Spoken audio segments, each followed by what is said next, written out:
but there is a very finite amount of you who are idiots. We put a car up for sale, and they'll on eBay. We put a car up for sale on eBay. Drive Tribe did it. It worked perfectly. Our FTO got bid up to £150 million which would have been great. In 45 minutes. And you can't undo it. We then try listing stuff on Facebook. You get jokers, I'll give you a Mars bar and a PS2. Okay, fine, that's kind of funny. But then we've had people go, I want it. And then they'll just deliberately not turn up. Hello and welcome to another episode of Talkin Shop. Today we're at TDC with Edwin and Will. Please make sure to like, comment, subscribe, and let us know who you want on Talkin Shop next. Well, we're here in the workshop. Thank you for having us down. It's weird doing a podcast in the same place we do it, but it's not ours. You've not got the editing to worry about. Our podcast has been bought out by Talkin Shop. There you go. How long have you been doing it? The podcast or the whole thing? Podcast has been now. It must be almost 46 a year. episodes, so that would say almost 46 weeks. We've missed a couple, so we must be around about a year by now. So You find doing the content creation already before has like helped you start the. Does it feel natural doing it? Yeah, to be fair, part of the reason why we decided to do it is simply because we talk so much shit. Is that we were like, we might as well. People will probably like this. Yeah. Because 9 times out of 10, if you walk into this unit, we're arguing, we're bullying Ben, we're telling people to buy cars they can't afford. That's kind of how it goes. Yeah. Sounds good. Yeah, there's a lot of that. It's we kind of also we now have to, when we have a normal conversation, go, save it for the podcast. You can't talk normally, so we're just in silence. Until the evening. Nervous in the corner. Can't talk. Sometimes we do that pre-podcast. We've had like really good conversations. I would have like a 45-minute hour conversation. We're like, now do that again. Like, sat down. What was my line again? Hold that thought. It's so annoying. We do it all the time. Yeah, but no, thank you for having us down, guys.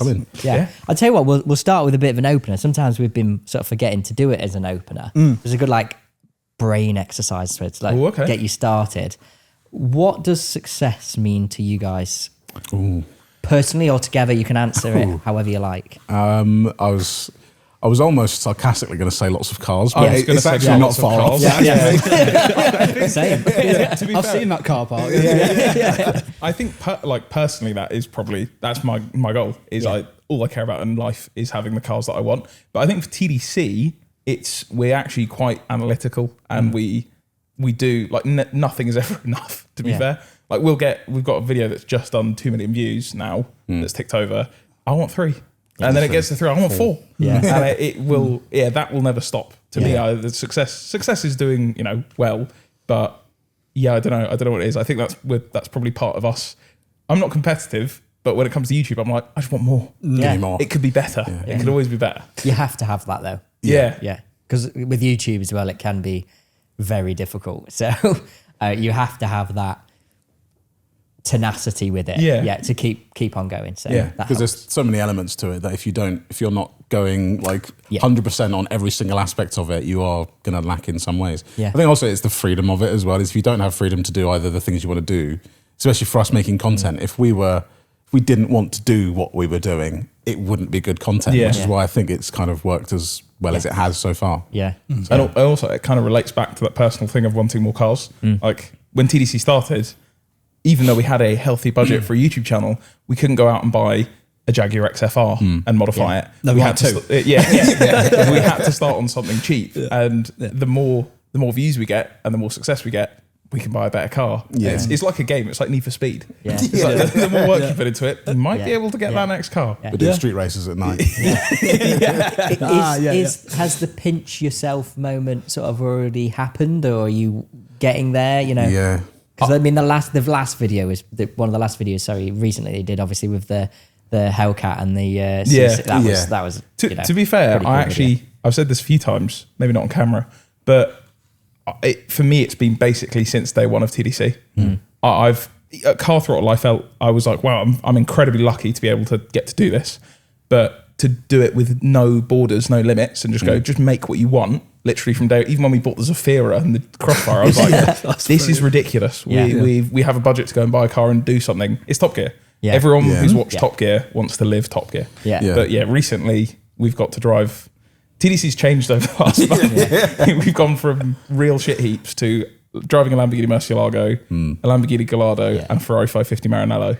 And that's been quite quite nice. Yeah, it's been quite fun. It's insane that obviously the channel's kind of built on build stuff, and we know that. And that's what we're going to continue to do, like relatable build stuff. But through the success of the channel, we've been able to go and do the things that we've always wanted to do. So we have a video coming out today. Obviously, this podcast will come out at a later date, so that'll be out. But this evening, video goes out where we drive our dream cars, which is what Edwin just mentioned, a Gallardo and a 550. Oh, nice. And even just on that day, I'm like, this isn't my car, but still, someone's just let me drive this on the road, and I'm filming it. It is a job, but it doesn't feel like a job. That's the most. It's important to remember when we do this stuff that we never. It gets stressful and it's frustrating, but then you go, we're making car videos on the internet. It's not that serious. Well, if you enjoy what you do, you've never got to work another day. Exactly. Life, have you? So well done. You haven't got a Gallardo on order, have you? Because there was one conveniently on my way up this morning on the M5. Oh, I mean, unless you found one this weekend to buy, I'm not sure. No, I was like instant car checking it going. I need to find out more about this newest car. owner, William. Just pull him behind it and follow him where he goes. The reg plate was like OK Lambo with a 4. And it didn't work on instant car check, and I'm thinking, do you know, that would have been a very expensive number plate. Is that a legal number plate? And then I was just trying every Is it way. a 1? Was it a 1 or was it like a U where someone's put a clever little, the bolt in and just painting it black or something? It still wouldn't work. I mean, illegal number plate must be one of ours. Yeah. There you go. So it's obviously the channel's doing amazing. You guys are absolutely killing it. What do you think like your secret to success is? Because so many people do what you do now. Like automotive journalism is like shit hot. Everybody wants to do it. Yeah, I think a part of it is what I just mentioned, which is that we actually want to do it, and that we're not thinking of it from a perspective of we're going to start YouTube and that's what's going to make us a load of money. It's more of we do YouTube, which means we can do car stuff every day, and then the byproduct of that, if it's successful, which it has been thus far, is that it will be profitable, and which means we can keep doing it. So I think that is a key part of it, is that I think not everyone, there's plenty of people who will be listening to this and go, well, I am passionate about it, but it's not working. But it's obviously not, you just need to keep at it basically and try and stay like true to what you want to do. Because a lot of YouTube, and this isn't just cars, is people guilty of looking at other content and going, right, that worked, I'll do that. Yeah, but they don't want to do that. It's like we always talk about Matt Armstrong because he is the biggest in at least like UK anyway. But he wasn't successful for a long time. Yeah, but he just kept doing it. He didn't when he was doing crashed cars years ago, but other people were doing supercars, other people were doing track stuff, whatever. Yeah. He didn't go, I need to do that. He kept doing crashed cars on his driveway, buying the cars he wanted to buy, and it's now worked out for him. So I think that. Yeah, it's not as much a secret, but it's if you do it and you're passionate about it, audiences understand that. Yeah. So the other thing as well is that we're very lucky that we had 6 or 7 years of working on the sidelines.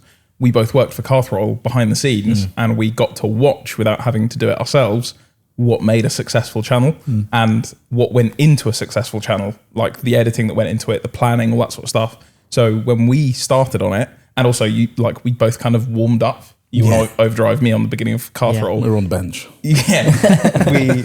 we kind of had a head start in knowing, right, I know day one, we need to plan out 20 videos. And we need to then now start putting feelers out to make that work.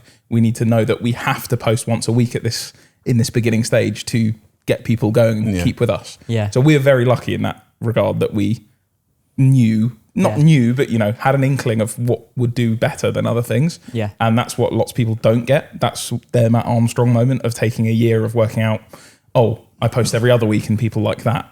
They like this thumbnail over this. So it takes time, but we just got very lucky in that aspect. Yeah. You guys have a really good chemistry on, because you've known each other a long time. Not so far off 10 years. The chemistry works, like there's good banter. It's brilliant. Yeah. And it's weird as well. I was watching the Corvette and the Hellcat video, and the reaction that you guys had. We had one similar Ben used to have a Lotus Emira, we went in a tunnel and it was clearly not a standard exhaust. Something that was like this. It was almost like the sound. The sound was incredible, but I wondered would the viewers have found that video as good, or that segment of the video if your reaction wasn't at kid in a sweet shop. Total shock. I think, but that is something that Top Gear brought us as in the new the Top Gear from the 2000s. Before that, cars were stuffy. Yeah. To review a car, you talk about the turning and the handling. Yeah. But realistically, people that enjoy cars, that's not what they're about. Yeah. They like the way it makes you feel. Yeah. Cars make you feel things, as wanky as it sounds. Yeah. But they do. Yeah. They make a noise, and you go, "Oh, that's a cool noise." Yeah. And I think that's something. Up until my last breath, if a car goes past and I'm on my deathbed, I'll go, "Oh, what was that?" It's just how it's hardwired into us. Yeah, so, it's just a shame now you get these cars. Don't say the word. Don't say the No, I actually wasn't. I was actually going to say how they just sound like hooves now. Like 10, 15 years ago, that car, if it is a car that's still sort of like in production, that car, previous generations sounded like godly, and now they just sound like a Mr. Henry going past. So many OPFs and cats.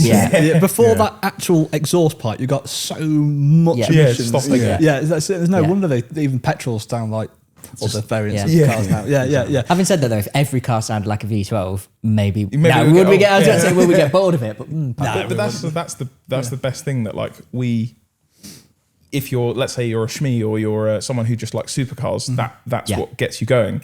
But for us, I could see a 106 GTI, and it doesn't have to just be the noise. It could be, it's got the original stripes up the side. That's rare. That's cool. Yeah, it does different things for different people. It doesn't just have to be the noise. Yeah, that for me is the beauty of cars in general, but mainly like older cars. Is they have character to them. That's the Well, the 80s hot hatch video pretty much backs that up. The turbo flutter and the old school noises you don't get now. It's just that character of something that weighs less than a ton, has probably less or thereabouts 200 brake, makes all the noises you want it to hear, and that makes you feel good as a petrol head. Exactly. And also we get a lot of on those videos, and the Zafira was like this as well, where even if people haven't owned those cars, they go, like my mum had a Zafira, nothing like that Zafira, or my nan had a Corsa of the same year, nothing like that one. They go, but that's cool. This one's got 300 horsepower and wheel spins in 5th gear. So people like that element. It's attainable cars that people can want to buy, to purchase, rather than the supercars, which are just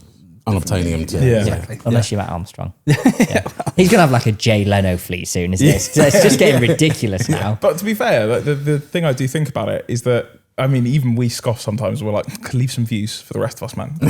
But realistically, every car he buys, he puts the work into. Like, it would be amazing to look at your garage and go, I rebuilt every single one of those. Jay Leno or someone, nothing against him, but he's just bought it. He buys it and goes, cool, that's another car in the collection. Whereas it's cool to be able to go, we did that. I made that. Cool. We've had many instances to do with Matt Armstrong where we'll talk to a stranger or something, and we had it recently. We went to there's like a coffee stand down the road, a really independent one. It was like quite silly, and he was like, "What do you do?" And we said, "We do a car YouTube channel." And he's like, he had no idea who we were, which is normal, obviously. And he went, "Oh, I've been watching that Matt Armstrong guy." Oh yeah. Like, that guy's great. There's so many good videos. We're like, yeah. And I had the same thing when my Megane broke down on the way to a Shedfest, to a show, and I was pretty annoyed because I was late at this point, and then I got picked up by the recovery driver, and he was talking about, I can't remember what it was. He was talking about cars, and again, he had no idea what TDC was. He's like, I love that Matt Armstrong guy. I love him. I've got my broken car on the back of a lorry. Other than repairing things like an SVJ and an outrageous Rolls Royce, what for you guys? What's the one thing he does very well with his YouTube? I think it's giving anything a go. And that is what it's. We've always said it a few times, and we try to sort of do a similar thing, is where you have to do what no one else would even think of doing, or most of the audience are going to go, I'd love to do that, or I wish I could do that, or I wish I had the time or the money or the know-how. But Matt is doing it, and other YouTubers as well are doing it, going, right, I have a broken SVJ. Everyone with a brain is going to get rid of it. They're going to sell it, or sell it for parts, or have someone else fix it if they had the money. But he says, I'm going to do it, and I'm going to do it with my mates, with my dad, with other people. So that's the Ferrari engine. That was one of the first times I was like, it was the 430 he gave to his dad. He took a Ferrari engine and rebuilt it like that. You wouldn't dream of it. And there's not many people that either don't have a proper mechanical background or even a mechanical background in like Ferraris that would then attempt that. But he did it. So I think that's the element where people go, do you know what? Fair play. He's a normal guy trying that. It was pretty much first hit as well. Pretty much first go, wasn't it? As if put it together and thought, nah, that doesn't work. We'll try again. he's also very good at walking the line in between being really nerdy and being really accessible. Yeah. That's I think his like beauty in YouTube is that he will go, here's a quite complicated thing that if I'm nerdy enough that I would start going into too much detail and the layman would be completely confused by it. Whereas he's good at bringing it down to a level where I know what he's trying to say. I get it. I already know the concept. Okay, that's a nice summary. Someone who has no idea goes, oh, okay, that makes sense to me now. I see what we're doing. We're working on this thing. It's quite easy on YouTube to go, so anyway, I've just done this. And people are like, I've got no idea what that is. How are you talking about? Exactly. I would love to know. He's obviously he's very good at it now. I would love to know how many hours he spends then doing his voiceovers. Because you can imagine how many voiceovers he does and goes, no one's going to have a clue what I'm talking about there. CAN communication, open circuit, whatever. But like everybody's going to think, what am I talking about? So you can imagine just how many hours he does behind the scenes having to dumb it down. That's the other thing I'll give him as well, is that he does his edits. Exactly. We don't. Like, we probably could. And it might be like a little bit better, but that's, I think, big percentage. Shade on Ben. A big percentage of his success is that like the process is him start to finish. So when he gets video and edit, he understands the process because he knows what he's done. He's just rebuilt the event store, so it's best that he does it. And that is again something that like we don't do, and it's what most YouTubers won't do. The general process is I'm a YouTuber, I need an editor and a videographer and whatever else. So that like to be doing that at his level is still now today. I like the bald eagle edit. Every time you guys do like an American accent, that does get me. I like mainly stolen from Cletus McFarland, which is he also edits his videos, and I think that's part of the reason he's very successful as well. Maybe we need to get rid of Ben. Ben, mate. Sorry, mate. We've just Ben listening to the podcast right now. Whoa, hold on. We'll walk in now like, no, you're not needed today. There's a trend of like people editing memes into like long videos now as well, which are quite funny as well. I think that was always like at Car Throttle. That was always deliberately kept out of it because it was supposed to be professional. It was not seen as correct. But if it's part of your personality and you want you have a joke anyway, stick it in there because that's why people are watching videos is for the person. They want to feel like connected to the person. So if you put your jokes in the stuff you find funny, people will like it. As long as you're not spamming a soundboard every 2 seconds, I think it's fine. What's your favourite video you've done so far? There's a lot. I go back and I watch the off-roading series, which didn't do very well for us, but that was one of the most like kind of pinch myself moments. Is that we bought two £500 cars and took them and we played hide and seek. Sorry, we played tag with them on an off-road arena. That's just dumb. No one does that. Like who's doing that? And it was just a fun day. And the video came out well. It didn't do well, but I still don't care. Yeah, that was great. We did a microcar video. We bought the microcar. Which is still one of the funniest cars that we had. I always watch that video and think that was great. We also did a race through London. That is so good. With the guys from All the Gear. And we really liked that. And again, that was it just didn't quite hit it was different to build content and more enthusiast content. So maybe that's why. But we watched that video and go, this is a good video. It's funny. And why are you not watching this video? This is a good video. Exactly. They do say sometimes the videos you put that you're all into sometimes don't do as well as the ones that sometimes you'll film and go, not do really well. American Cars video. I mean, I'm not saying we didn't put any effort into it because we do a lot of writing and scripting and planning, but that took us less than a day to film that video, and it went out. And actually, in fairness, it didn't do very well when we started, but we like played around with the thumbnail and the title and sort of how it was packaged, and then it's a 2 million view video. I looked at it like, wow. We just drove some cars around for the day. Yeah, exactly. Like we've spent weeks on videos and they do half that or even not even half that. So YouTube's like that sometimes. Yeah. But you nailed in that video for me, you nailed that. They were talking about that Top Gear element of comedy. Yeah. It's a good watch, it's interesting, it's informative, and it's a 7-litre C6. Exactly. 6.2 litre ridiculous, which I love, by the way. The noise on those. I did have to scroll back a few times every time. I think there was only 1 or 2 shots that you got of like you accelerating and the exhaust noise. Yeah. I think you used it a couple of times. I think I must have like played it back 5 or 6. You're the spike of the It's just me. It's just me. Yeah. Most replayed. Just me. I mean, you mentioned obviously the dynamic you two have got together. I mean, how did you meet originally then? So you've been mates for 10 years or whatever, but how did that happen? It was from Car Throttle, basically. Is that Edwin was actually already there. Yeah. It's really weird because obviously I joined as an intern there 2016.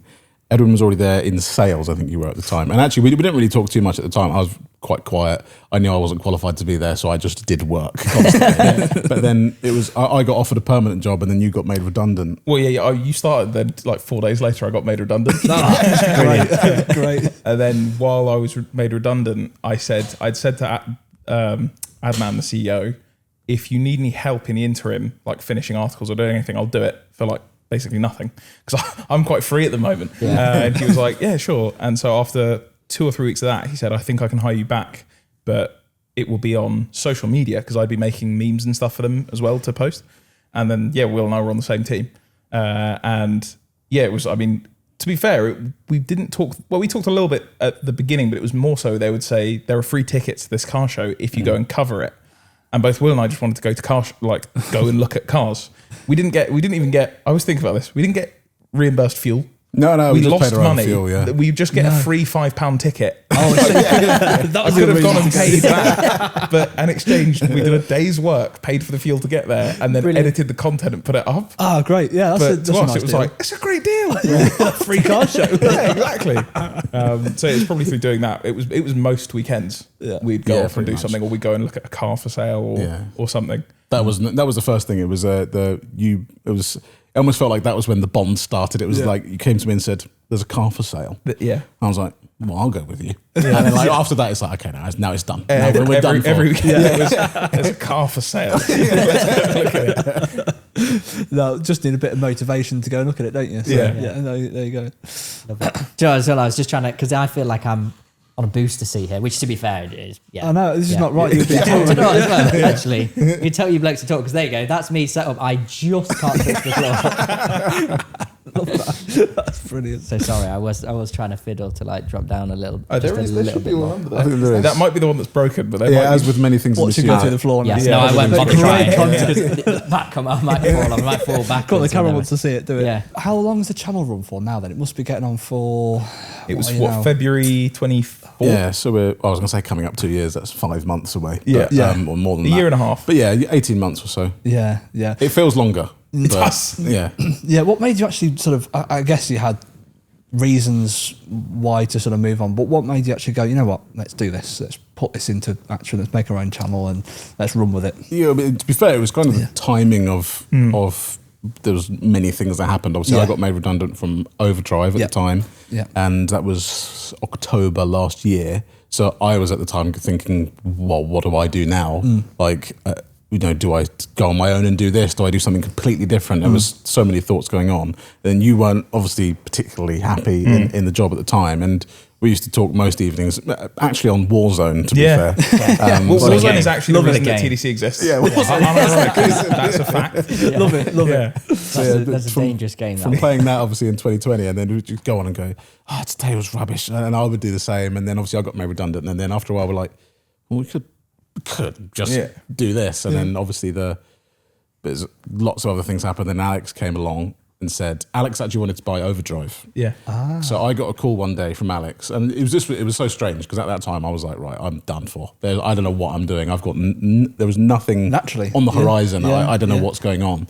And Alex called me with Rory and said, what's going on with Overdrive? And I was like, I've been made redundant. What do you want to know? And he said, no, I might be interested in buying it. I was like, okay. And I genuinely thought he just wanted no involvement from me. He was just going to call me as I was his contact, if you know what I mean. And then he said, I'd be interested in buying it. If you put me in contact with the owner, with Scott. And he's like, would you stay on? I was like, yeah, of course. Yeah. But I thought he just wanted the channel for whatever he wanted it for. And then he said to me on the phone, I remember this because it was in my old house, so I was just sat at my desk, and he went, if you were to choose anyone to do the channel with, who would you do it with? Because a second person is always better. And they knew. Yeah. They knew exactly how I was going to say. Yeah. And I think I went through a couple of people as to just sort of, I was flagging a bit. I was like, oh, Edwin would be a good one. It'd be great to do it with Edwin. And then it kind of went from there. It was months afterwards. But And I started at Car Throttle in 2015, and I had left my university degree that I was about to start for it because I'd been a fan since 2013. I think I subscribed to them within their first 5 videos, and I was on their website every day. I loved it, and I'd basically stuck through the whole thing. They got sold once to a big company, which didn't go well. It was a shit show, and I kind of stuck it through. And then it got sold again to another media company, which was even worse. And I stuck it through because I loved the channel, but more than that, I loved working with like Jack, Ethan, and Ben. I couldn't really imagine leaving and leaving it, for them to carry on. You've sort of known for a good amount of time now, like it was that. Yeah. I worked Car Throttle. I worked there from when I was 17. Wow. So it was I'd only ever known that, if that makes sense. And funnily enough, right around the time that this was going on, like Alex had started looking around Overdrive, I got contacted by Drive Tribe, and they said, we're looking for a presenter for their second channel, I believe it was. Would you do a screen test? And I remember thinking, like, if you'd have got in contact with me any other time, like at any point in Car Throttle, I would have told you to fly a kite because I couldn't care less. Car Throttle was my thing. But it had got so rough at Car Throttle, I was like, I would actually consider doing that, which immediately made me think, well, things aren't good here.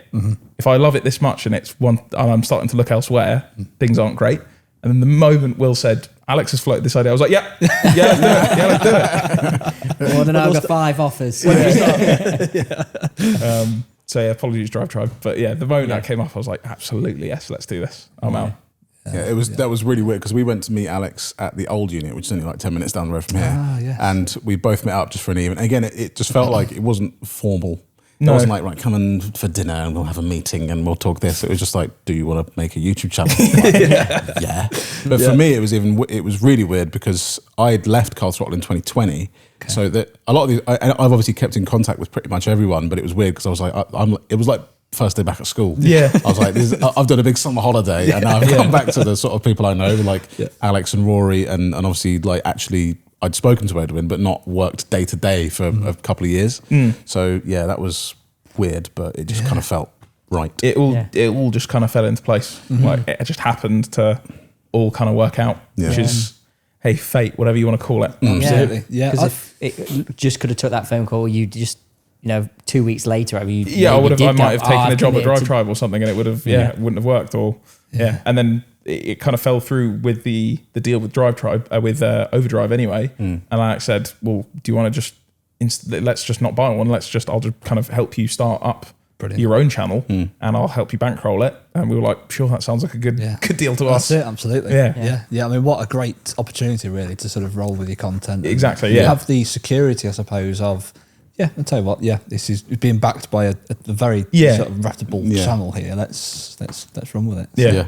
The unit did get quite tight quite quickly though. Yeah, we were one ramp between realistically like 6 people working on cars. So the old unit. It was just one ramp. So it was a bit of a fight.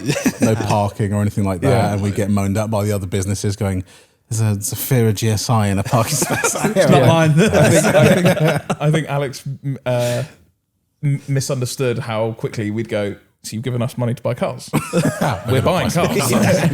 He'd walk in and be like, what's this car in my unit? We'd be like, that's a new one. We're buying another one tomorrow. Yeah. You could see he's like, oh, for God's sake.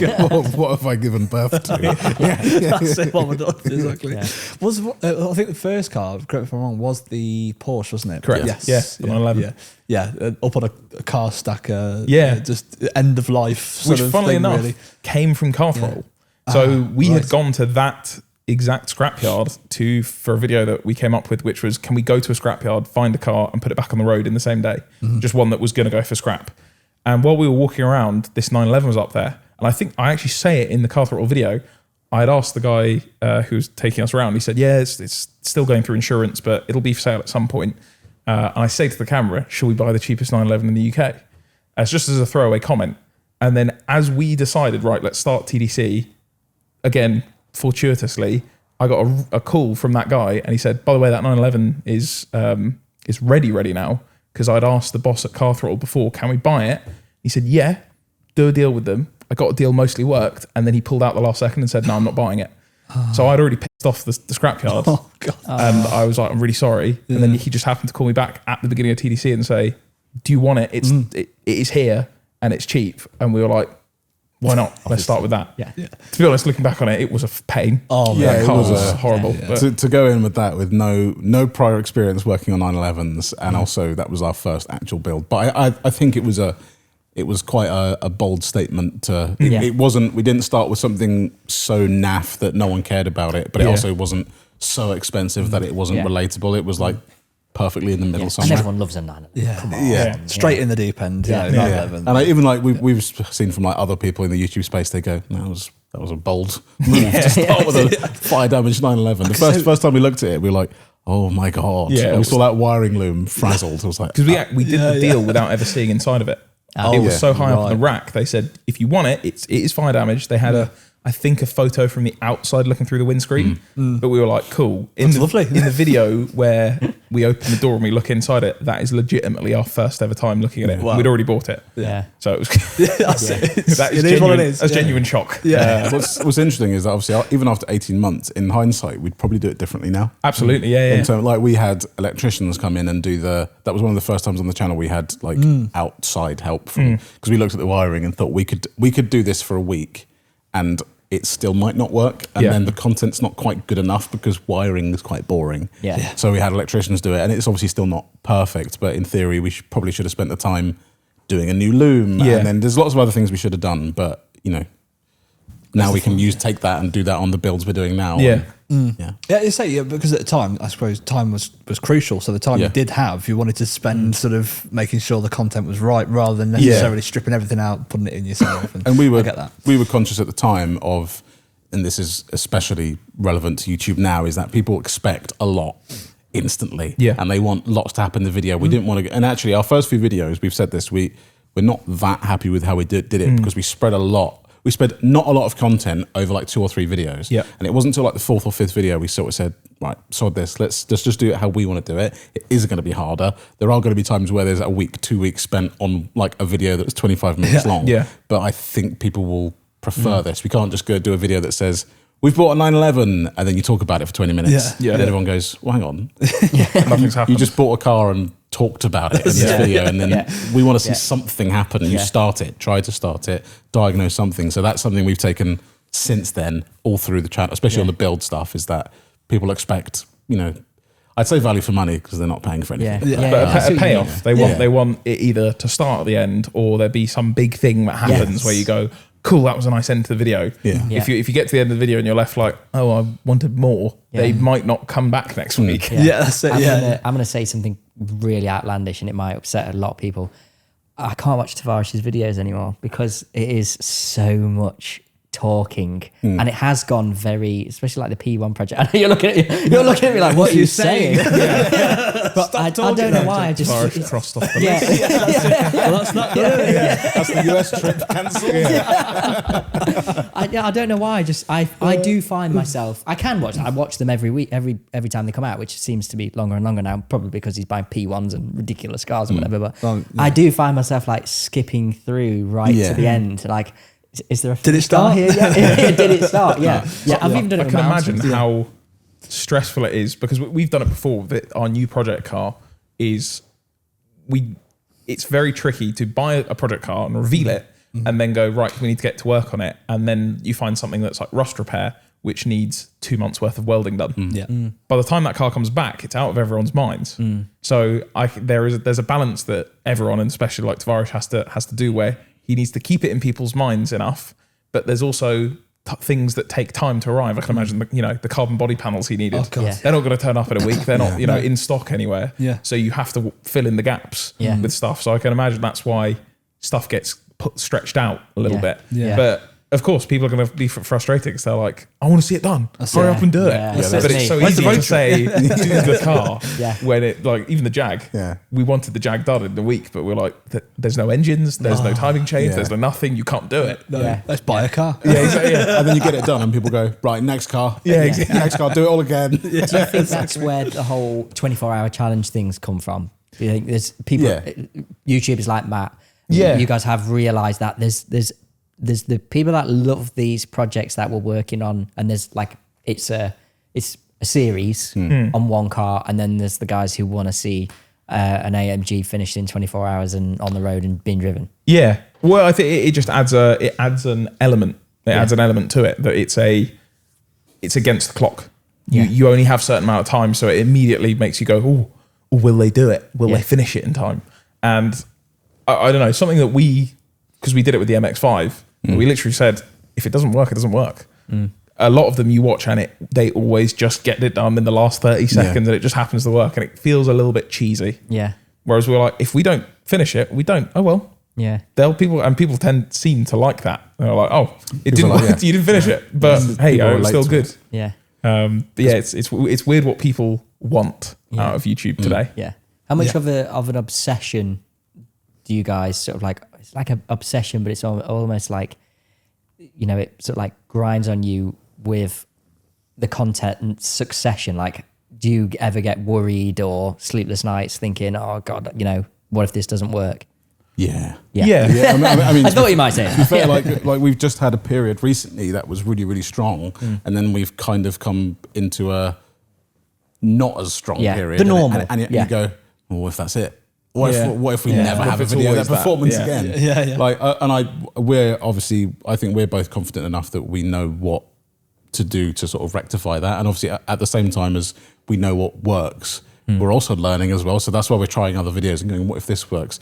Like a year ago, we weren't doing videos like that American car video, but that's our most successful video by a long shot. Isn't that mad as well? And that's not what the channel's built on, but it's still what the audience watches, and it's also new audience as well. That's what's key to us. Is that's the hardest bit about YouTube is you need to cater to the people that are there, but then there's a lot of other people out there that you need to keep like growing the channel, whilst keeping the current ones happy at the same time. And if you keep the new ones happy, and the old ones go, hang on, I don't want this.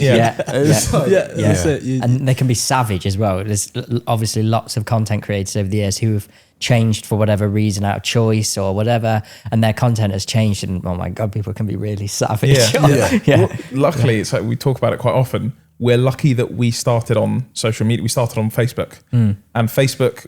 I mean, we were there from 2015 to 2020. You would, if there is a photo of your face doing anything, you are getting ripped to shreds in the comments for absolutely no reason. We do informational videos that were just like an interesting story about cars. You'd get horrible things said to you on the daily. And I actually think because of that, I'm pretty much, you can't do much to hurt me on your YouTube comments. You're not Facebook. You're not him. Right? Don't worry about it. That's there is constructive stuff that is actually quite good. Like I will see it quite often. Someone will say, like, I'm a long time watcher of the channel. I preferred when you did this versus this. We'll take note of that. Of course. But the other thing we also talk about quite often, especially to other creators, is I use a restaurant analogy, but the people commenting are a very tiny percentage of the people that watch the video. Like most people that watched the video enjoyed it and left. If you have a good meal at a restaurant, you don't go up to the chef and go, mate, that was incredible. If you have a really bad meal, you might go, could you send this back? No news is good news. Exactly. The majority of people are happy and they carry on. Even if you see a comment that has 300 likes that says, this is the worst video you made, you'll sit and stare at it and go, it's the worst. I said, what have I done wrong? 400,000 other people watched it and thought it was great. Don't worry about it. Just carry on. People are always quick to complain, but never to praise. Exactly. That's just the way of life, isn't it? I think it's funny with Facebook how like the older generations took it over and it became more toxic. They're trying to work that out. Facebook it's like a waste. It's like it's the other side of the wall. People are tearing each other to bits. It's the social media waste. Comment on YouTube and it goes, he's fat. I go, great. That's such a nice comment compared to Facebook. Thanks so much. It's the war zone. It's the social media war zone of social media, isn't it? Where we're dropping in. Well, going on car throttle. Friendly fire is on. Hardcore mode. Do you have a big American audience? Is this sort of like take on American cars? Obviously done the 60s ones. You did the is that there is a conscious effort, I think, and that was kind of from the start anyway. There's like two sides to that story. Is that you need to stay like true to what you're doing. We are from the UK, so we can't fake being American, but you can appeal to an American audience in some way. We've obviously just been to Monterey Car Week, and we were surprised at how many people watched the content, and we're like, I love the hot hatches, I love this, because they don't get that. It's the same way as like Top Gear was very popular. Top Gear UK, the with the main three, but they never pandered to a US audience. They actually abused US audiences quite regularly. Most other but Americans are still going, I love this. This is great because they're unashamedly like what they are. So there's that side of it, but also YouTube's not as, it's different to TV. So we have been doing a bit more American car stuff. Also, we are interested in it. I was less so until recently, but I'm coming around. So like that video we mentioned, the 2 million view one, part of the reason that's performed so well is usually I'd say we have like 5 to 10% of our audience is American, which is pretty good, I think, for where we are. That video is like 60%. Oh, wow. So as soon as the American audience started growing, the video started to... That's good. There's also a lot of, like, I'm not going to say hateful, but like more negative comments on that video because they're completely new people. They're like, they're new, and they're Americans going, that's some British guys abusing our cars. And some of them miss the point. But the American audience is, because obviously it's the size of it. And I think like someone like a Matt Armstrong and whoever, they must have a massive American audience that we would like some of that, please. Send them over. Half, and it's not, the American audience is more valuable. We tend to see that they watch through more and the revenue is higher, and it's not from a greed perspective, it's more from a sustainability perspective. We talk about it quite often with people that if you're a gaming YouTuber or you're a makeup vlogger, you just need to roll the camera and buy 20 quid's worth of stuff, or you just play the game. Whereas we need to go out and buy a Jag, we need to rent a unit, and there's a lot of cost reflected in car YouTube. And we also are, supposedly, we've heard from advertisers, one of the least valuable groups to advertise to, because we're know-it-alls. Because someone goes, mate, you should get... No, talking about, I know better than you. That's a car person. Okay, car people are like that. So it's a tough group to be in, or a niche to go for. So it's quite valuable to have a larger American audience. It's a bit strange. I've never looked at it like that, but you're right. You're right. How do you sort of decide what is the next project? What is the next $5,000 car, challenge? What, how do you sort of come up with that recipe? A lot. We had a list that we've kind of we have a channel in Slack where we just throw ideas in. So we run through that quite a lot, but a lot of it is kind of what we want to do. Now there is a percentage of that is, will that work? And we go, well, let's just try it.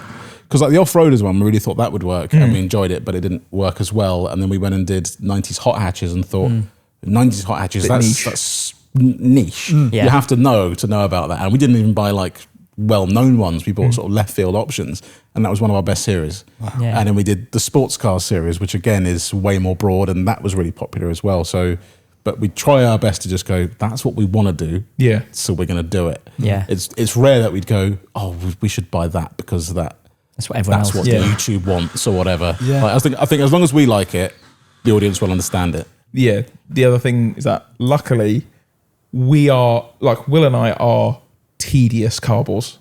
There isn't really a car that you can stump us on. If you say X budget, this shape, this, we'll each come up with 5 cars that we like. So that's, I think we're quite lucky in that aspect, that if someone goes, what if we do this for the next car? We'll both go, oh, I've always wanted one of X, and that fits into that category. Let's try that. Like the Jag was, you were like, XFR, I've always kind of want to try that. I've always wanted an E55. There'll always be something that we're both passionate, like we both really want, that falls into the category. If it was, pick up something weird that I don't like, I'm not going to care. I'm not going to build it how I want it. No, you've got to be passionate about what you the TVR Chimera, I'd always wanted to put a turbo on one of those. Project, so there we go. Now we can do it. It's like using the channel to have those experiences. Is that I always think that a lot of the cars we put on the channel, had the channel not existed, I probably never would never have done it. But it's because like, okay, right, there is, we now have the freedom that we're making content with it. So whatever happens. Like the Turbo Corsa is something I have looked at for years. You see them on Facebook and go, God, that's dodgy. But I need that. Because I see a video of a guy flying down a B road. Just smashing up. I'm like, I need that. But when you're, for want of a better term, but like a regular punter, you go, but that's a silly thing to buy. Yeah, that's it. I don't want to be really we can buy it because we're making videos about it. When the money's in your pocket, you don't go and buy it. No, you talked about buying a VX220 personally multiple times and got scared from it. All right, it's too small, or I need it in a garage and need this. Whereas here we can just experience it and obviously like we're not actually experiencing it as an owner would over the course of a year and a half using it every day. Sure. But at the same time, we've rattled through so many cars that just would have taken years to get to, or you may never get to. So that's almost the point of the channel. Almost, is like there's a load of cars out there that just want to buy and experience and work on and modify, and that's what we're working through basically. And unless, like, other than the Cadillac and the microcar, we very rarely buy a car that it's not something we actually want. If it's something like even the Cadillac and the Ninky Nonk, I've thought I'd love to see what it would be like to have one. So there's still a bit of interest there. But we'll never buy something that's just for the sake of buying for something. No. It will always be because we're like, oh, cool. I have to feel something to care. I think that's why people are like the channel so much. It's just day-to-day, like normal people buying the cars they've always wanted to buy, not unattainable cars that they'll never get to touch. So I think the relationship between you both as well doing that is just, I mean, two mates buying cars they really want. You know, I'm interested to see how tonight's video will do, the one in the 550 and the Gallardo, because it's way out of our usual range. And like I don't think in the next 20 years I'd have enough cash in my pocket to go in and buy one outright.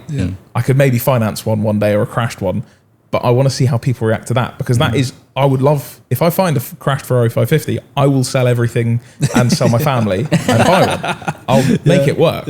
So I'm interested to see if people take to that in the same way, or they consider it the same thing as most supercar things, where they're like, oh, I don't care because I can't have it, or I don't want it. You don't know till you try it. Exactly, so we'll have to see. That's YouTube. Because, hey, you're going to be watching a video one day of me working on a 550, I'll tell you that for free. That's it, it's going to happen. Talkin Shop wouldn't be possible without our title sponsor, Eclipse Diagnostics. Eclipse are the leading suppliers of Jaltest, the #1 heavy-duty vehicle, vessel and machinery multi-brand diagnostic tools. If you're working on cars, trucks, boats or machinery, be assured we have the solution capable of performing all of your OEM and dealer level functionality. Whether you're looking to force a regen, trace a wiring fault, or want to program an ECU, we've got you covered, with manufacturer repair manuals and a dedicated technical support team to keep your fleet moving. Enquire today and quote code TalkinShop to receive a free cable saver with your diagnostic order, including product training at your premises. Thanks, Eclipse, and back to the podcast. The American cars, then, obviously the whole thing with Trump and his tariffs, less European cars going into America, maybe more American cars coming here. What do you think the US have to do to sell more cars over here? Because competition is ridiculous. Like, we're pretty good at cars. I'd say flat out build good cars, which they can't do. I get it from some of your videos. The American cars they're cookie cutter. They're built to, and they're built for mileage. The Americans do miles. It's the reason why you couldn't own an original Mini in America. You'd hate it. It would be terrible. But because of that, their interiors are so horrible. They are such a bad place. And the argument that we get in the comments is like, have you ever sat in a Cadillac? Yeah, brother, that's a $100,000 car. I'm not talking about that. I'm talking about the equivalent to the 3 Series that you go and lease for a couple £100, which everyone does in the UK. If you can't compete with that, or you can't compete with the Merc, or you can't compete with even the Volkswagen, you're dead in the water here. Because that's what people are looking for. They're looking for, in the UK at least, not a status symbol, but something that at least is like, cool, a standard amount of, that's an okay car. And especially the interiors of American cars, they still do not have that. It's just horrible. Even a Hummer. That's a $90,000 car. It's got canvas on the seat. You get a rug burn when you move your arm. It's terrible. It's not even like, I hate modern Peugeots with a serious passion. I don't think you're on your own there. It's the ergonomics of the interior. It's like just nothing makes sense. It's just horrendous to use, horrendous to look at, stinks of plastic. I hate them. But we went to LA and went into one of the you can hire cars over there for ridiculous money, can't you? It's so good. But it was like you can either have a Mustang or the Chevy Camaro. Is it the Camaro? It's the equivalent? Yeah. oh my God, they're crap. I mean, and it wasn't the full SEM one anyway. It was, it was a 4-cylinder. It was a 4-cylinder. Or something, Made actually a pretty decent noise, to be honest with you. But the interior, garbage, just rubbish. Like, really like it feels like they're 20 years behind on it. Exactly. Yeah, absolutely. Yeah. But that's at the same time their reliability is pretty decent. For some. So I get that they build cars differently to us, but I don't think they'd ever take over a market, our market, which is so, especially the UK, hell bent on having a status symbol, if you want to call it that. Everyone has a BMW now. It's not special to have a BMW, but yet you don't want less than that. That's the average English consumer. A Cadillac or something means something completely different here as it does in the US. It means you're a wrong un here. If you drive a Cadillac, what car do you drive? Check your hard drive. Cadillac's a little bit old, bit stale. Are we car snobs then in the UK? I think we 100% absolutely are, because I can't remember where I saw it, but this isn't one of our thoughts. It's someone much smarter, but the number plate age thing is something that no other country really has in the same way. You literally have a number on your plate that shows how new your car is. I know. That is a huge thing. Or you can spend a load of money that makes you look very rich, and then people will judge you on that. Exactly. Or it's 4 digits. That means you've got even more. There's a weird, it's a weird dichotomy where a 25 plate is a thing. Come get your 25 plate. Come get your 26 plate. I've never heard that in America. People talk about model year, but it's the fact that it says it on your car. I know. You need to get the new one. It's September the 1st today, so your 25 plates, they're old. They're gone. You need to change the car now. It's dropped like 10 grand. I know, that's it, The manufacturers must love the UK for that, though. Oh, yeah. Love it. And the amount of people that just want to chop. That's why we have the used car market is relatively good, because people are willing to just chop stuff in all the time for a different finance deal. I've had it a bunch of times, especially talking to people like friends of mine or relatives who aren't into cars and I want to buy a car, and they have a budget, and I will say, right, if you look at Volkswagen is still a German brand, but if you look at the Volkswagen or the Ford or in your budget, you'll get a really good car, but they go, no, I want the BMW or the Mercedes. So that they will buy the Merc that's got the most basic kit, no cloth spec. seats, manual, $500,000 you've probably got miles. windy down window. You've got absolutely nothing, but because it's got Mercedes on it, that's what they buy, rather than go and buying an equivalent other car that has got absolutely everything they could possibly want, which is I always find that bizarre. Ridiculous. And I don't think they have that quite the same in the US. No, I heard something actually similar thing. Someone else said it. If you have to answer what car you've got by the model rather than the brand, you're judged on that. So if you say, for instance, okay, what car do you drive? A Clio. But it's a 182 Clio. It's a track car. It's amazing. Or if you say, I drive a Porsche or a you Mercedes. just have to say Porsche. That's it. You say Mercedes. That's it. Yeah. So I've always looked at that and thought, actually, that's so true, isn't it? If you have to say, I drive, a Clio 182 track car, then it's. I think it's looked at the wrong way. I think you buy what you want to buy because you're passionate about that car. Not because it's the newest or the most expensive. Funnily enough, I went and saw an old schoolmate. It was like a housewarming party type thing. And he was like, "Oh, I got a new car. Do you want to have a look?" And I was like, because he knew I was into cars. And I was like, "Yeah, sure." Walked out with another couple of guys, and it was an A class. It was a 180, so it has the Peugeot engine, the Renault engine. Sorry, And I wasn't going to say anything, but everyone else was like, "That's sick, mate." This is what I'm saying. I was like, this is it. "Yeah, man. I'm not gonna shit on it. It's he worked towards it, and it's his, and he's happy with it." But I was like, "But no, everyone else here just goes, this thing. Look, he's got brand new Mercedes." Yeah, exactly. Yeah. Like that's funny how that. It's just an optics thing. When you know. That's it. Yeah. Underneath, and it's not. That's it's what not makes me Mercedes, laugh about people putting they'll put M badges on, or putting and I'll put 4 exhausts on something. On M118R. Yeah. Like the people who know enough, exactly. You're not fooling because they know enough. Yeah. And the people who don't know don't even know what that means. They anyway. don't care. So you're only doing it for yourself. You're fooling yourself. It's quite funny, really. It is the up badging thing. To be fair, we saw it at fair. You get it in the US but in a different way. You get a lot of Mustangs out there. The amount of V6 Shelby's. Mustangs we saw, and it says Shelby. I'll even say like GT5. It's like it's not. It's a V6. It's not. Yeah. So I love that. They must have a similar thing, but with different brands, I think. Okay. What's the worst thing? When you've got a car in and you think, I don't want to do that. What's your worst job that you want to take on a car? It is car dependent. But removing the engine from a Jaguar XFR. Yeah, that's you haven't done that enough times. I think at least another couple of times you could get that done. I hate electrics. That's my thing. I don't like wiring. I'm not smart enough to understand why electricity goes in one way and not another. I don't understand. I'm an idiot. What do you mean earth and ground? Give me a bolt that I can get wrong 3 times and go, it's a 10 mil. No, it's a 12 mil. No, it's a 13 mil. I finally got it. It comes undone. I put it back on. Easy. I don't need to. I can't look at graphs. I can't look at relays. I hate it. I will never understand electrics. Someone says, "Oh, this is a." If it was just this wire goes to that place, I'm like, cool. But they go, yeah, but in between that, you've got a fuse and a relay, and there's this other thing in there. I'm like, why? My brain can't compute why I need all those things. Like I need I need power to things, and that's it. Connect the battery to the engine somehow. At least we put a bolt on back to front. It's like, okay, I can see what I've done. At least with electrics, it can go very wrong very fast. There's a mystery why something won't turn on, and it's deep in under the carpet. Why is it under the carpet? Why do I have to look under the carpet to find the wire? Oh, and now there's fire. Whoops. Can't stand it. One day maybe I'll understand it, but I don't think so. No, I don't. I think it's one of those things you either have or you haven't got the patience for electrics. It's just a minefield. We had an electrician friend who worked at This Is Your Garage near Car Throttle, and he just kept going, it's like, think of electricity like water. It just flows where it wants to. And I kept going, I know, but why can't I find it right now? That's my question.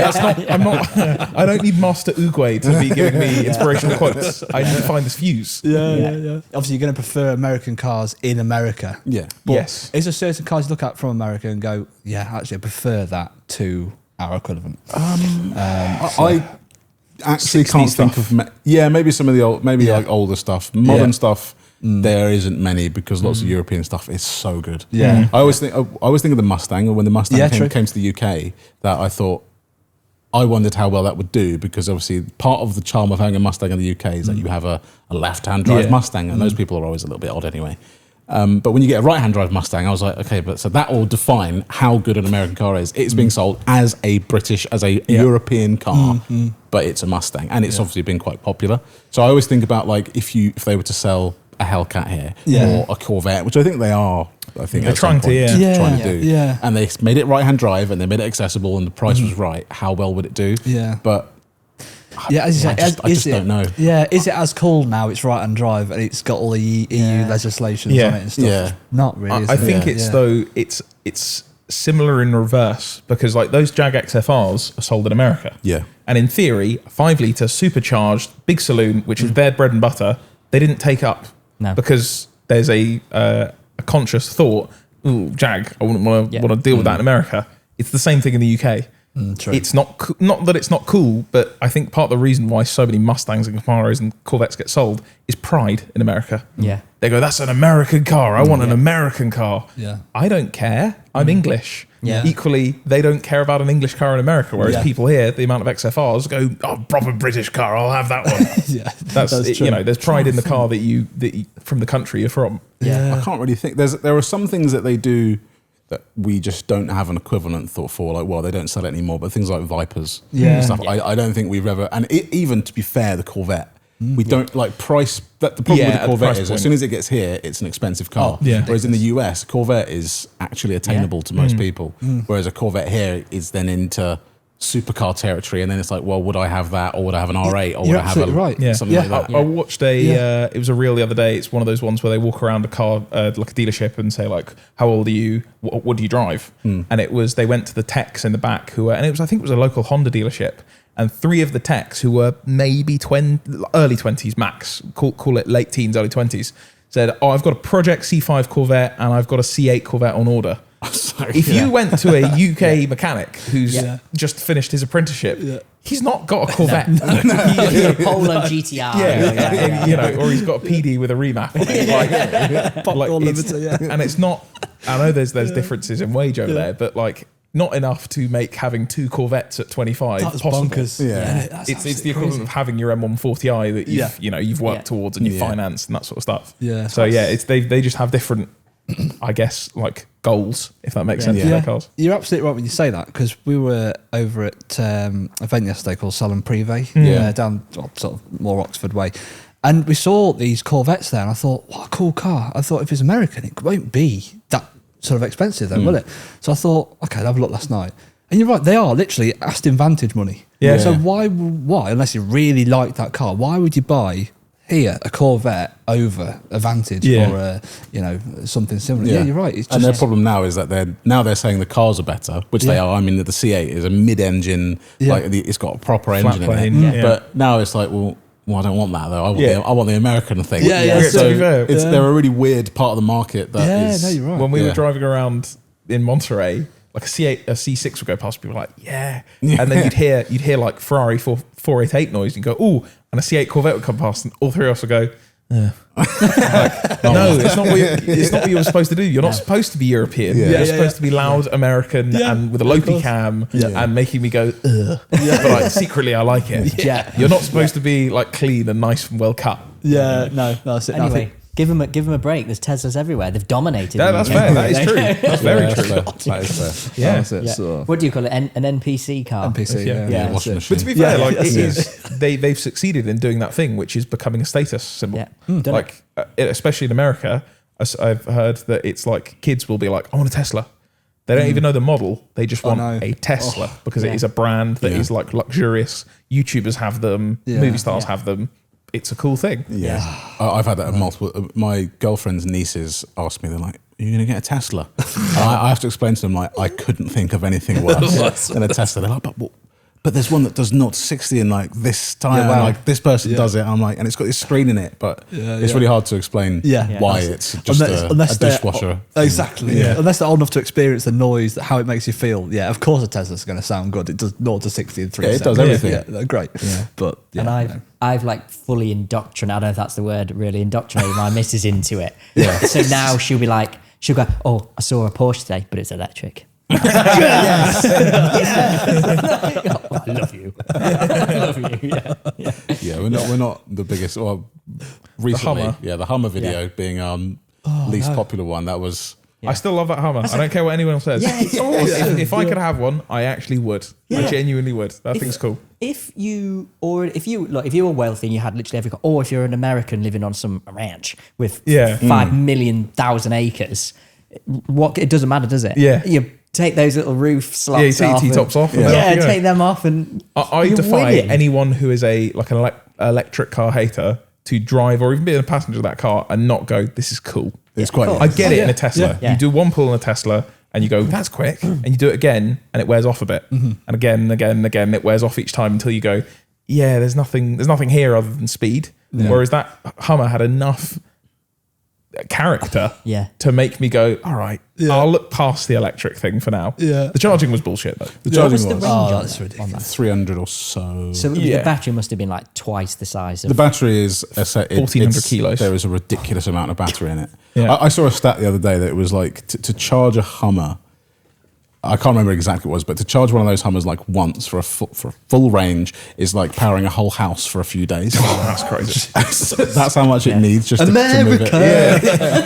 Now, I'm the same. I really like that Hummer, but I was thinking the other night, I was like, if it had 1,000 horsepower and it had a V8 in it, would I prefer it? It would make less sense because even it's electric, it didn't cost us that much to run it out there. Like filling it up cost $50, which is what you'd pay in a regular car. Whereas that is, if you had 1,000 horsepower V8 in a 3, even if it was 3-ton car, you're going to be filling up 100, 150, 200, whatever. So it's like, it would be funnier with a V8. I was in stitches though. We put it into those corners and stuff. The noise at the time was ridiculous. That was genuinely something I will never forget. That was the best thing was before. It's the reason we did that bit is that we were tracking the M5 and Ben was trying to film out the back of the Hummer on the M5, and I was like, this feels like it would go quite quick on this one. And I said to Ben, I'm just going to pick up the speed a little bit, just see how it was. Instantly lost the M5. Ben was rolling around in the boot going, we're not filming anything, please stop. Brilliant. Absolutely brilliant. Oh, that was gold. That was gold, that was. Yeah, great. Those sorts of episodes are brilliant, absolutely brilliant, where you found like an outrageous car and you're just trying to do daily things. I love that type of content. Yeah.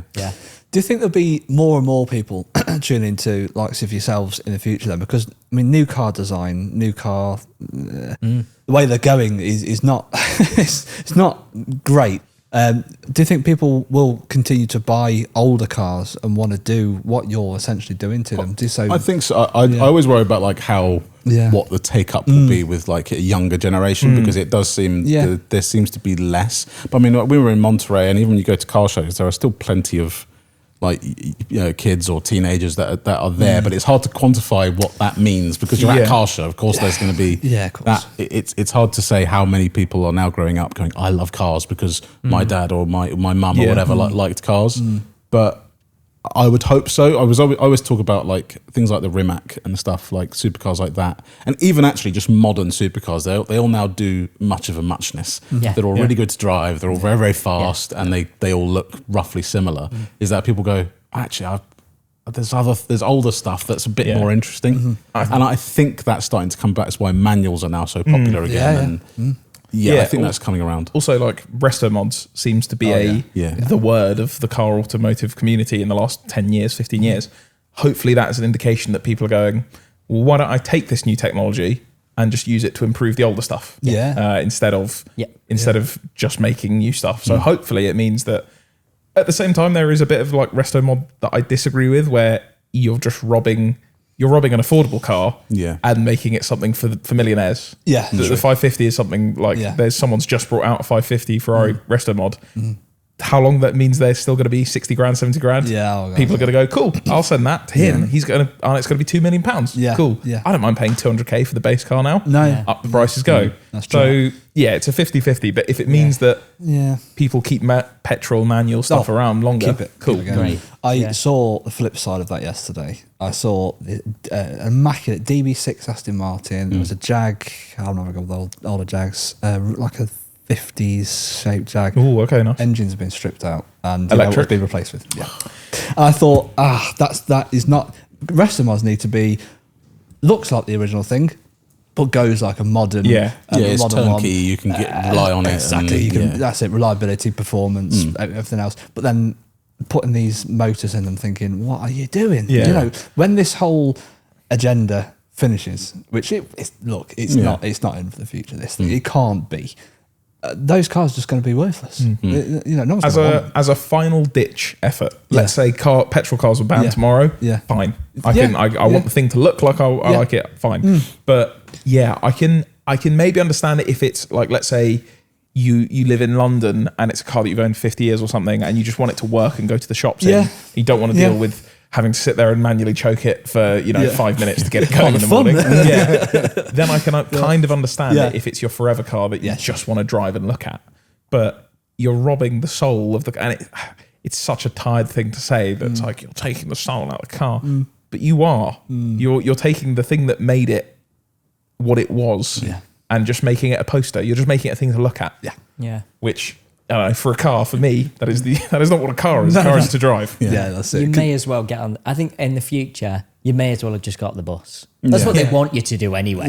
I think you give it another 50 years. This whole I'm going to take my car on a B road, and give it around just to drive for yours. Gone. It will literally just be a point A to point B. And some of those, I don't know. Car's a car to me, as long as it gets me from point A to point travel B. Because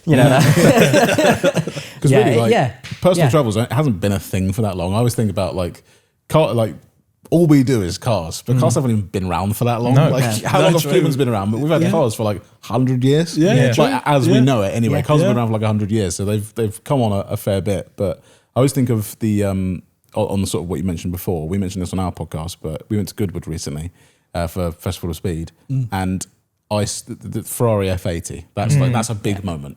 That's the Ferrari of this generation. So, and I've not been that interested in it because of the, despite the numbers, and I think it looks great, but it's got a V6 in it. And I saw it launch at Goodwood, and I was like, if you're 12, even if you're 112, you're going to look at that and go, that was so underwhelming.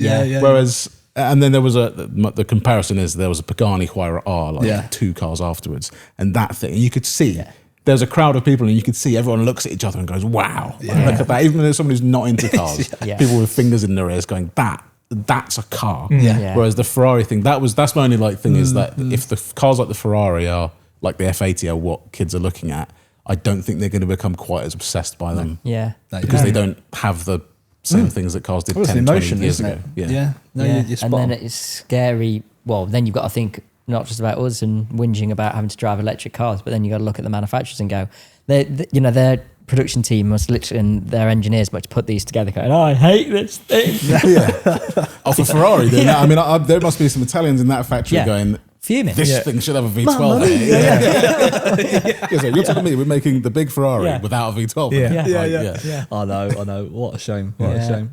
But that's unfortunately, we're on this wave. We will. The other thing that I wonder about though is I feel like the poster car has disappeared. Like you take the 80s, it's either a Testarossa or a Countach. You had two. That was it. Even going to the early 2000s, it was the Enzo or it was the Murcielago. For me, that's what it was. There are so many things now, and there's such a saturation in the market of people posting on Instagram, people posting on YouTube. You know, I used to get my information from Top Gear. The magazine covered it 3 months beforehand, but I was 6. I couldn't go and buy magazines. Now, like I watched the last seasons of Top Gear, and they'd be like, "It's the Speedtail." I'm like, I saw this 2 years ago. I know this. So this is already gone. Any kind of special feeling of like this big thing is coming seems to just be gone now. Like even the F80, I wasn't excited. I hadn't seen one yet, but I'd be like, I've seen 4 videos on this on yesterday on Instagram. It lost the special feeling. You're right. There are so many different iterations of the same car now. You know, that's it. Not even just that. But look at what's the car Mark McCann just bought? The P1? The bike. No. The KTM. KTM. The KTM. Like everyone makes a sports car now, or everyone makes a supercar. So you are right. Where there used to be the Vantage, there'd be a Ferrari equivalent. There'd be 4 or 5. There'd be in the McLaren. You go, oh wow, they're unreal. Now, literally everyone. I said to Ben yesterday, there was a bone stock Gallardo gated manual Spider there yesterday, just completely untouched, immaculate condition. I said to Ben, that was my poster car. One of them on my wall. One of them there. And now you'd look at a basic Huracan and go, it's the Ferrari. Millions of these about. Exactly. And then you get in a car now, we talked about this recently, but like you get in a car and it's almost like a chore. Like that Tiguan is just a full-on chore. And it's a work vehicle, it's a great work vehicle, but you get in it and you're like a fighter pilot before you even set off. Right, start off, auto signed, speed limit warning off, get that off, and then you can turn all that off, but you can't turn that stupid thing where you're reversing out onto a main road and it's seeing a car go past, slams its brake on, and you're only doing like 2 mile an hour.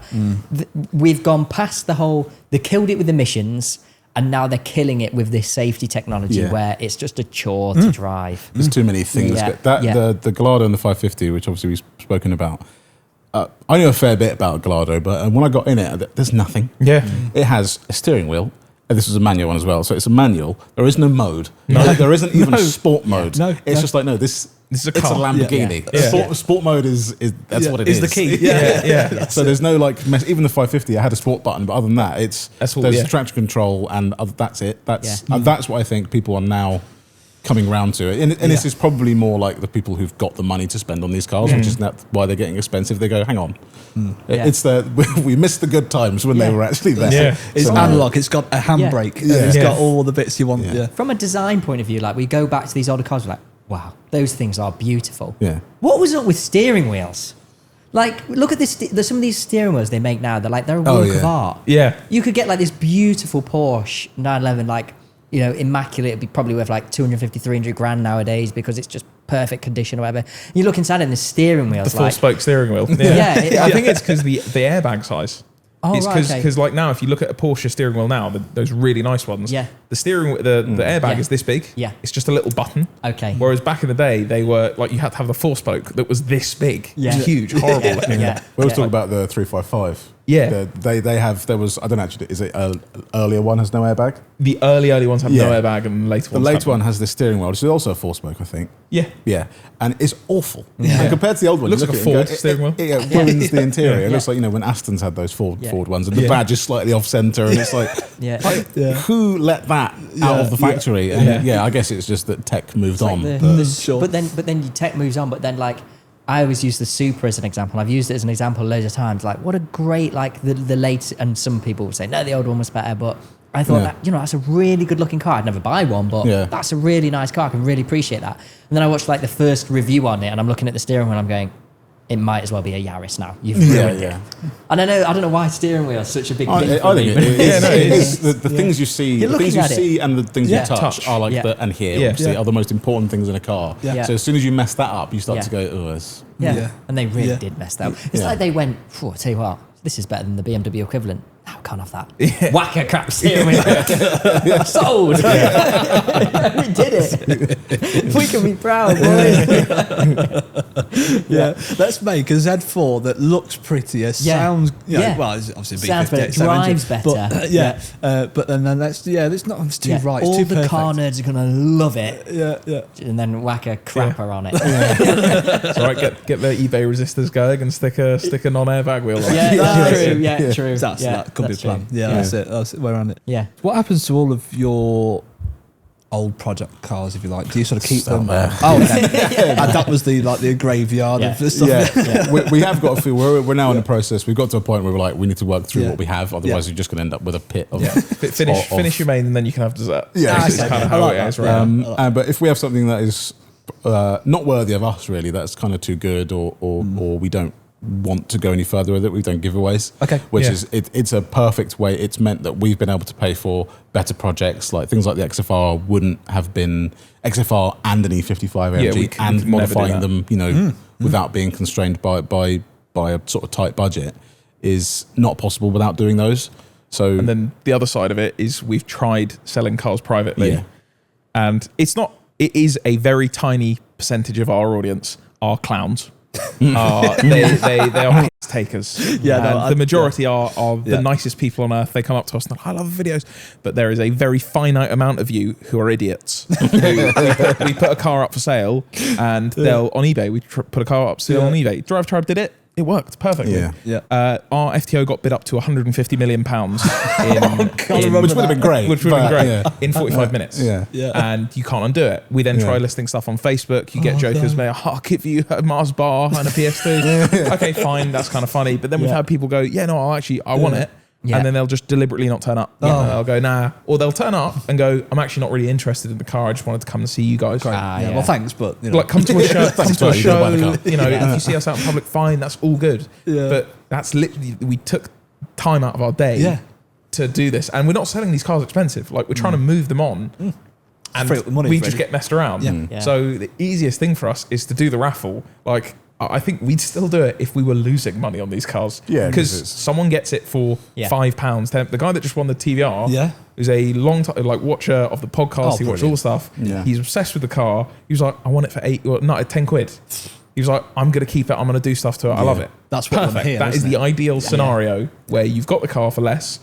Someone that maybe entered and spent £1 or £2 they're still upset if they didn't win it, but they're not as gutted as having spent 10 grand on the car and it breaking on the way home, something like that. If it breaks, it breaks. It's one of the things. So they're kind of the easiest way for us to we keep trying to say not get rid of shit. Like we never, all the cars, like Kyle went and spent 2 days on the TVR buttoning up stuff that I hadn't got to. The Jag we've just sent for paintwork and a timing belt because we don't want someone to get it and go, oh, okay. I've got a scrap Jag. Great, what's next? Is there a car that's yet to be released or that is now released that you're super excited about? We bought it months ago. To be fair, we've mentioned it a few times. We bought an Evo 5 left-hand drive from Everyman, so same place to where Matt Armstrong's bought a few cars. We were bidding on a Clio V6. There was a super rough, like ultra rough project, Clio V6 at an auction. And before we actually considered bidding on it, we went to have a look at it. And then the guy who was there, he was a follower of the channel, he said, "Oh, by the way, Everyman are over there," because it was at I can't remember where it is. Is that like a track, airfield type thing? And he said, "I've heard they're selling off some cars," and he was like, "They've got a few bits," and he mentioned Evos, so we were like, we just drove to their door. I think obviously you called them. Yeah, I called them. They were like, "No, you can't come in, but ring this guy." And I rung him, and he was like, "Yeah, we've got some cars for sale."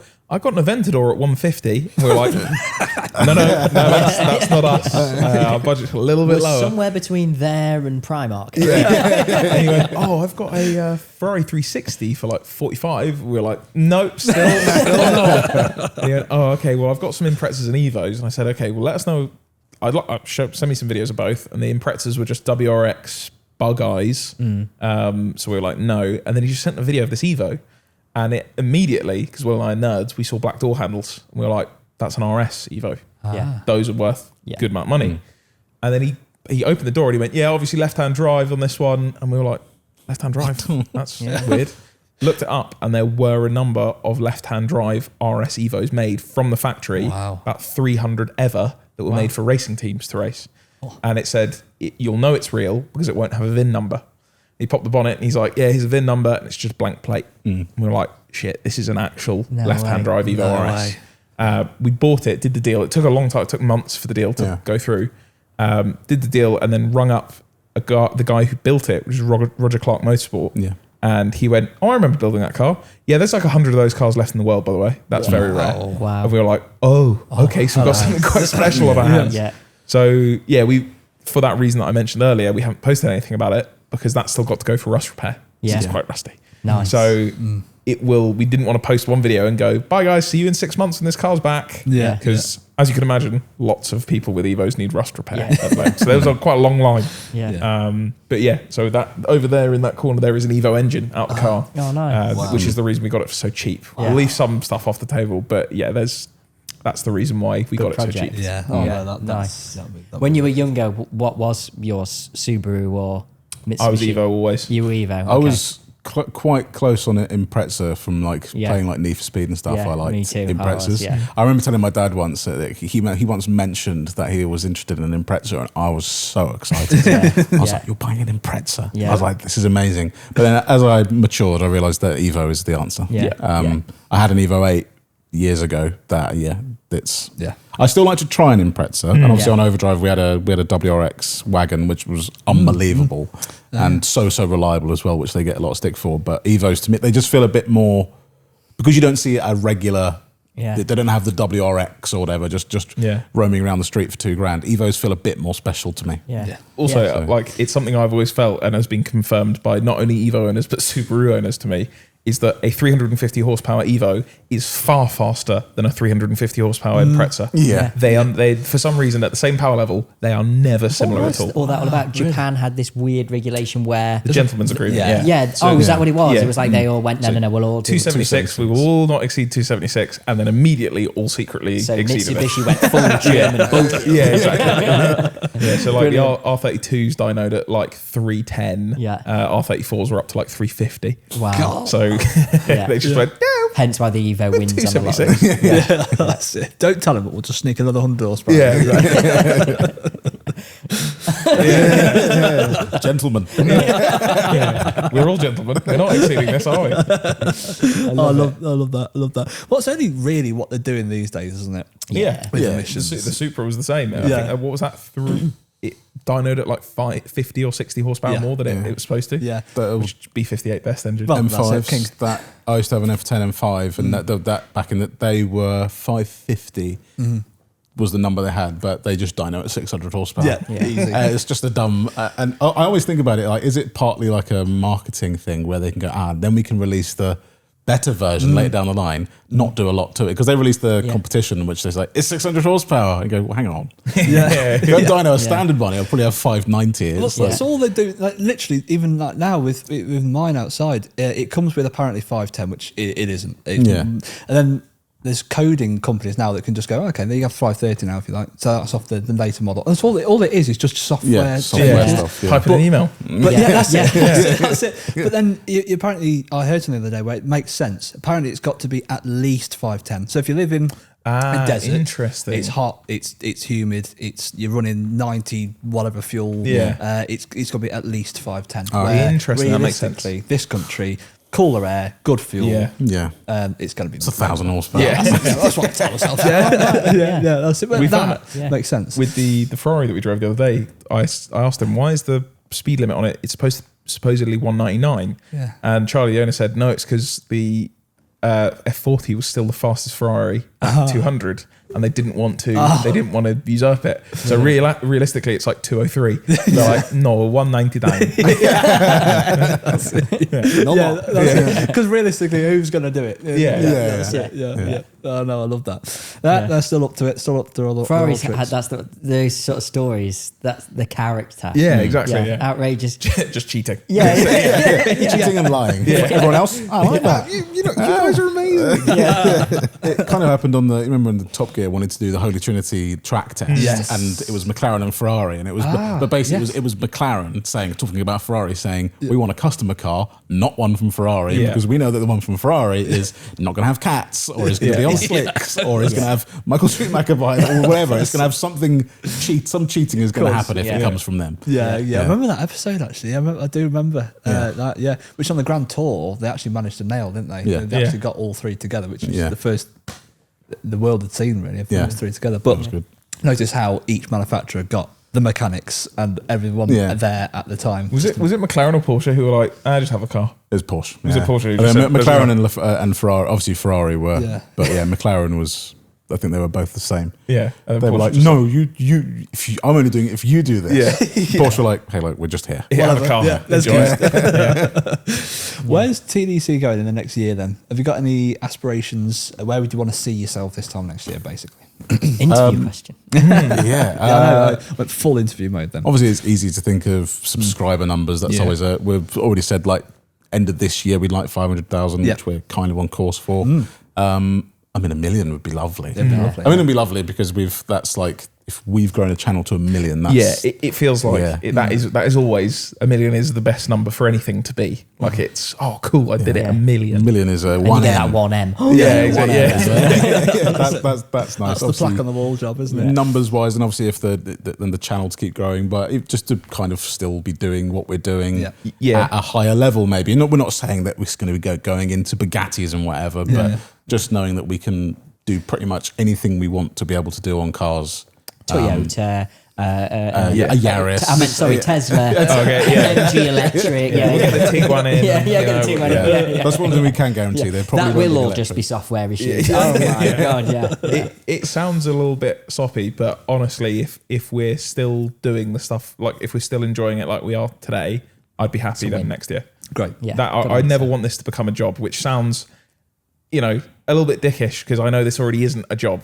I'm very lucky to do what I'm doing anyway. Absolutely, yeah. But to be able to still say that it's doesn't become like, that would be incredible. Like the morning feeling, coming in here this morning, I bet you weren't thinking, oh God. I'm genuinely lucky to say that I've other than a brief stint at Car Throttle where I had to edit MotoGP motorcycle footage, I really do not like motorbikes. No. And I had to come in at 4 a.m. and leave at 1 a.m. every day for a couple of weeks. Really? That's the only time I can ever say I've disliked my job. Yeah. That I feel very, very lucky to say that. That's extremely. Yeah. What? How many people these days could say that? Exactly. Yeah. Which is why we try and say it quite a lot on video, but we're very grateful to the viewers. It's only because of them and only because of them taking a chance on us starting it and sticking around that we can do this stuff. Yeah. We say it quite often that please keep watching. We want to drive more cars. Go away. I don't want to go back to work. No, good on you for that. It's nice. It's great. Really good. Well, I think we've covered everything, haven't we? Yeah. Anything else? Anything you guys wanted to? I don't know. We'll take the BMW outside. We'll take that. If you want to crash it, we can rebuild it. Yeah. Next video. Put me in it. Joking aside. Just wait till he never driven it. I'm terrible. Put it that way. Okay. And Ben was stupid enough to let me drive his car all the way to. Where did we go last time? What was the end destination? Somewhere in Austria. Yeah. That was said with a Austria. Flashbacks. I know. I wouldn't let you like that. I was very tame, as you can imagine. Yeah. I drove it like that, 10 to 2. Yeah. And I just had my driving instructor over my right shoulder. Checking the mirrors. Now remember, Louis, I'm here to teach you how to drive to pass your test, not teach you how to drive. Yep, you're telling me I'm shit. Thank you. Meanwhile, you're just upside down. Brilliant. Oh, brilliant. But thank you ever so much for. No worries. Thank you guys for coming over. Amazing. Yeah, great episode. Oh, talk about cars. Like, yeah. Hey, Louis, would you like to drive a few hours and talk about cars for a few hours? Yeah, no also, problem. you've changed our morning by nothing. Yeah. We'd just be talking about cars anyway. We'd be sat right here just talking to nothing. That's a great question. Yeah, and we've hated on electric cars. So That's it, even better. Really, if you've enjoyed this episode with the guys from TDC, please make sure to like, subscribe, and let us know who you want on Talkin Shop next.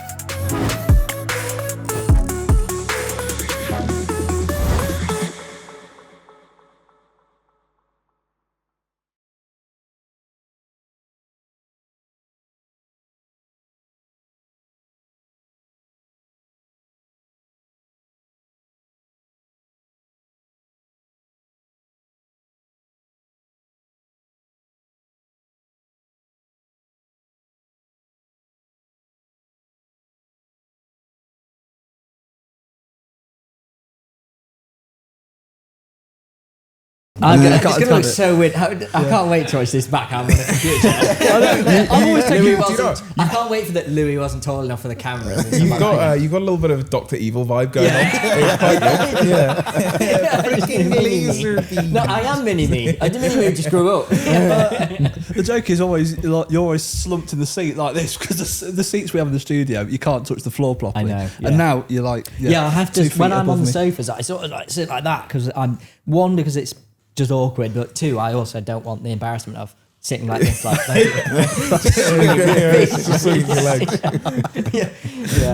there you go. It wasn't a setup, I promise. No, it's fine. And I chose to sit here. I could have done something about it, but I didn't. That's it.